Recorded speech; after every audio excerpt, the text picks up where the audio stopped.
Hello everyone, welcome to our channel MEPS students. आज को जो हमारा टॉपिक है वो है ज्योग्राफी का लेसन नंबर 2, वन और वन्य जीव संसाधन। हम इस ग्रह पर रहते हैं और इस ग्रह पर हम सूक्ष्म जीवाणु, बैक्टीरिया, जोंक से लेकर वटवृक्ष, हाथी और व्हेल तक दूसरे करोड़ों जीवधारियों के साथ रहते हैं। ये पूरा आवासीय स्थल जिस पर हम रहते हैं अत्यधिक जैव विविधताओं से भरा हुआ है और मानव और दूसरे जीवधारी हैं जो वो एक जटिल पारिस्थितिक तंत्र का निर्माण करते हैं जिसका हम मात्र एक हिस्सा हैं और अपने अस्तित्व के लिए इसके विभिन्न तत्वों पर निर्भर करते हैं।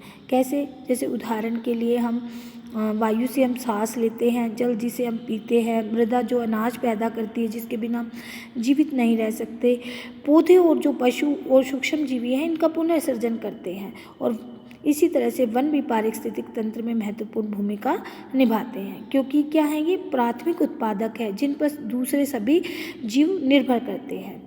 अब बात करते हैं वनस्पति, भारत में वनस्पति जात और प्राणी जात के बारे में। यदि हम अपने आसपास नज़र दौड़ाते हैं तो हम पाते हैं कि कुछ ऐसे प्राणी हैं जो केवल हमारे ही क्षेत्र में पाए जाते हैं।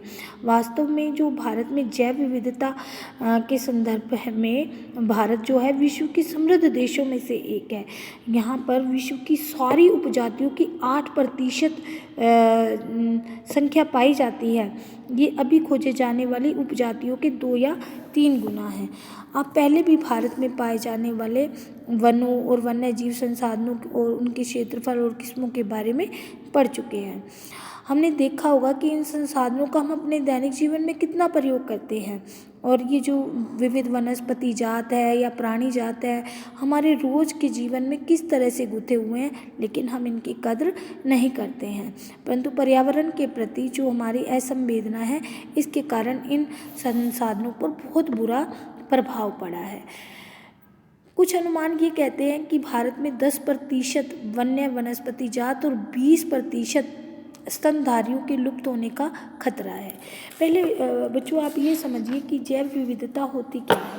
देखो, जैसे हम हैं, मानव है और छोटे छोटे पक्षी हैं, छोटे जीव हैं, पेड़ पौधे हैं, ये सब मिलकर एक दूसरे पर आश्रित रहते हैं, जीवित रहने के लिए एक दूसरे पर आश्रित रहते हैं।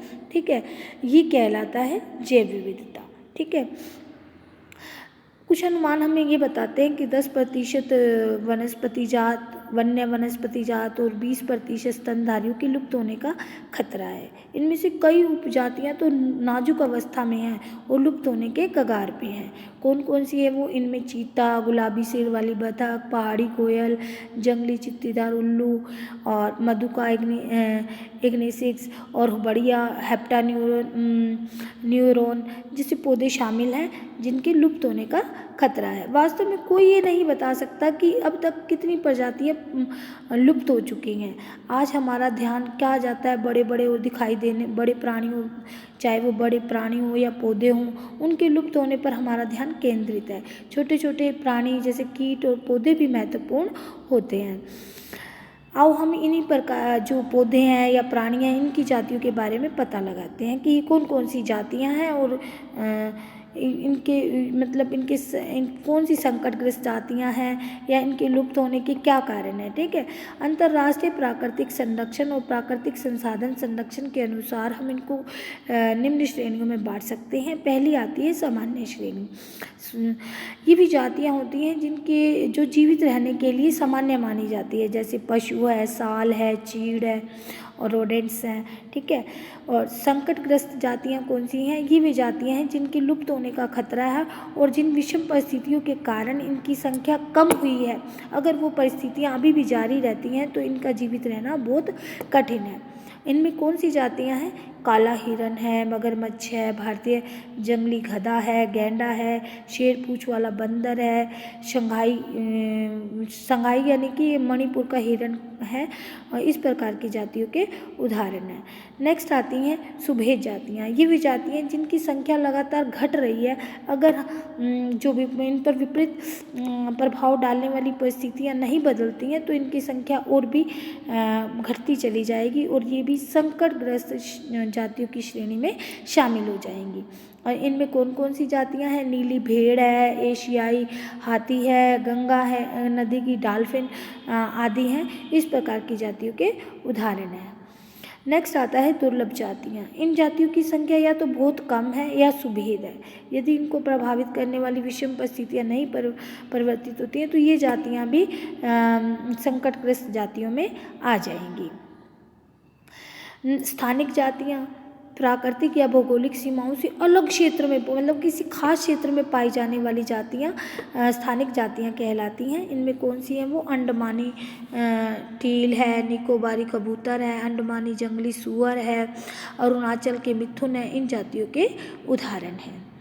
नेक्स्ट आती है लुप्त जाति। ये भी जातियाँ हैं, इनके रहने के आवासों की खोज करने पर ये वहाँ पर अनुपस्थित पाई गई हैं। ये उपजातियाँ स्थानीय क्षेत्र, प्रदेश, देश, महाद्वीप या पूरी पृथ्वी से ही लुप्त हो गई हैं। ऐसी जातियों में एशियाई चीता और गुलाबी सिर वाली बतख है जो लुप्त जातियों में आती है। अब हमें ये जानना है कि ये प्रतिकूल कारक है कौन से जो वनस्पति और प्राणी जात को हानि पहुंचा रहे हैं, यानी जिससे इनका ह्रास हो रहा है। यदि हम चारों ओर नज़र दौड़ाएंगे तो हम खुद ही देखेंगे किस प्रकार हम अपने लालचवश प्रकृति के साधनों को परिवर्तित कर दिया है। हमने अपनी आवश्यकताओं के लिए लकड़ी, छाल, पत्ते, रबड़, दवाइयाँ, भोजन, ईंधन, चारा इत्यादि चाहे प्रत्यक्ष है चाहे परोक्ष रूप से है वो वनों से ही प्राप्त किया और वनों को ही हम काट रहे हैं। इसीलिए हम ही हैं जिन्होंने वन और वन्य जीवन को नुकसान पहुंचाया है। भारत में वनों को सबसे बड़ा नुकसान उपनिवेश काल में पहुंचाया गया था। किस लिए? रेलवे लाइनों के लिए, कृषि व्यवसाय के लिए, वाणिज्य, वानिकी और खनन क्रियाओं में वृद्धि से हुआ था।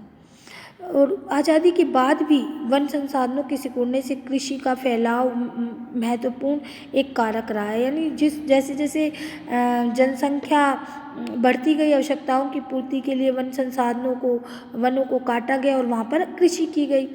भारत में वन सर्वेक्षण के अनुसार 1951 और 1980 के बीच लगभग 26,200 वर्ग किलोमीटर वन क्षेत्र कृषि भूमि में परिवर्तित किया गया था। अधिकतर जनजातीय क्षेत्रों, विशेषकर पूर्वोत्तर हो या मध्य भारत में स्थानांतरी खेती है अथवा स्लेश और बर्ड खेती के चलते इन वनों की कटाई होती जा रही है, यानी कि इन प्राकृतिक संसाधनों का विनाश होता जा रहा है। बड़ी विकास परियोजनाओं ने भी वनों को बहुत नुकसान पहुंचाया है। 1952 से नदी घाटी परियोजनाओं के कारण 5,000 वर्ग किलोमीटर से अधिक वन क्षेत्रों को साफ करना पड़ा। यह प्रक्रिया अभी भी जारी है।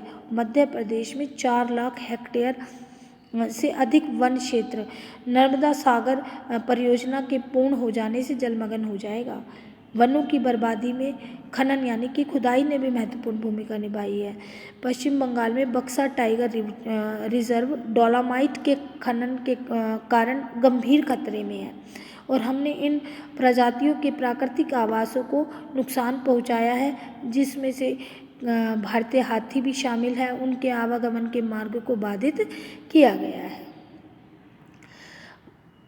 इस प्रकृति के विनाश में बहुत से वन अधिकारी और पर्यावरणविद ये भी मानते हैं कि वन संसाधनों की बर्बादी में जो पशुचारण है, ईंधन के लिए लकड़ी जो काटी जाती है वो भी महत्वपूर्ण भूमिका निभाती है। यद्यपि इसमें थोड़ी बहुत सच्चाई तो हो सकती है, किंतु चारे और ईंधन के लिए जो लकड़ी की आवश्यकता होती है वो मुख्यतः पेड़ों की टहनियाँ काट कर की जाती है, ना कि पूरे पेड़ काटे जाते हैं।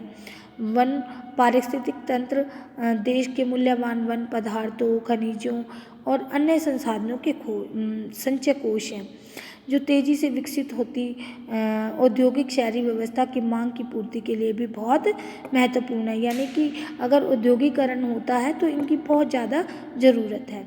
ये आरक्षित क्षेत्र अलग अलग लोगों के लिए अलग अलग मायने रखते हैं और विभिन्न वर्गों के बीच जो संघर्ष है उनके बीच अनुकूल परिस्थितियाँ पैदा करते हैं। भारत में जैव विविधता को कम करने वाले कारकों में वन्य जीवों के आवास का विनाश और जंगली जानवरों को मारना, आखेटन यानी कि उनका शिकार करना, पर्यावरण प्रदूषण, विषाक्तीकरण और दावानल आदि शामिल हैं जो जैव विविधता को कम करते हैं। पर्यावरण विनाश के अन्य मुख्य कारकों में संसाधनों का असमान बंटवारा, यानी कि कहीं तो संसाधन अधिक है और कहीं कम है, व उनका असमान उपभोग, यानी कि कहीं उनका यूज़ ज़्यादा हो रहा है और कहीं कम हो रहा है, और पर्यावरण के रख रखाव की जिम्मेदारी में असमानता, यानी कि उनका उचित प्रबंधन नहीं है पर्यावरण संरक्षण का। ये भी शामिल है कि भारत में जैव विविधता को कम करने वाले कारकों में। जो आमतौर है उसमें विकासशील देशों में पर्यावरण विनाश का मुख्य दोषी अत्यधिक जनसंख्या को भी माना जाता है। यद्यपि एक अमेरिकी नागरिक का औसत संसाधन उपभोग केवल एक सोमाली नागरिक के उपभोग के 40 गुना ज़्यादा है। इस प्रकार शायद भारत के 5% धनी लोग 25% गरीब लोगों की तुलना में इन संसाधनों का अधिक उपयोग करते हैं और पर्यावरण को नुकसान पहुंचाते हैं, और इन 5% लोगों की पर्यावरण रखरखाव की कोई जिम्मेदारी भी नहीं है।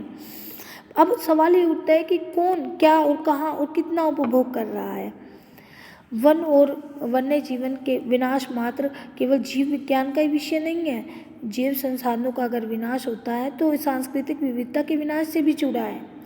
जैव विनाश के कारण कई मूल जातियाँ, वनों पर आधारित समुदाय निर्धन होते जा रहे हैं। क्यों? वो आर्थिक रूप से हाशिए पर पहुंच गए हैं। ये समुदाय अपने खाने पीने, औषधि, संस्कृति, अध्यात्म इत्यादि के लिए वन और वन्य जीवन पर निर्भर हैं, और अगर इनका विनाश होता है तो सांस्कृतिक विनाश भी होगा।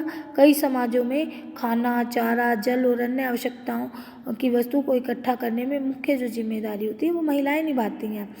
जैसे इन संसाधनों की कमी होती जा रही है और महिलाओं पर काम का बोझ बढ़ता जा रहा है, कई बार तो उन्हें इन संसाधनों को इकट्ठा करने के लिए 10 किलोमीटर से भी अधिक पैदल चलना पड़ता है, और उन्हें क्या होता है, उन्हें स्वास्थ्य संबंधी समस्याएं हो जाती हैं, और काम का भार बढ़ने के कारण घर और बच्चों की भी उपेक्षा होती है, जिससे सामाजिक दुष्परिणाम होते हैं।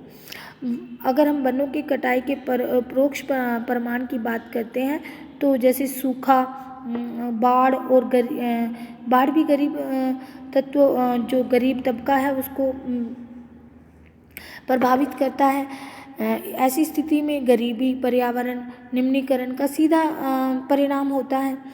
भारतीय उपमहाद्वीप में वन और वन्य जीवन मानव जीवन के लिए बहुत ज़्यादा कल्याणकारी है, और इसके लिए हमारा क्या फर्ज बनता है कि वन और वन्य जीवन के लिए के संरक्षण के लिए सही नीति अपनाई जाए।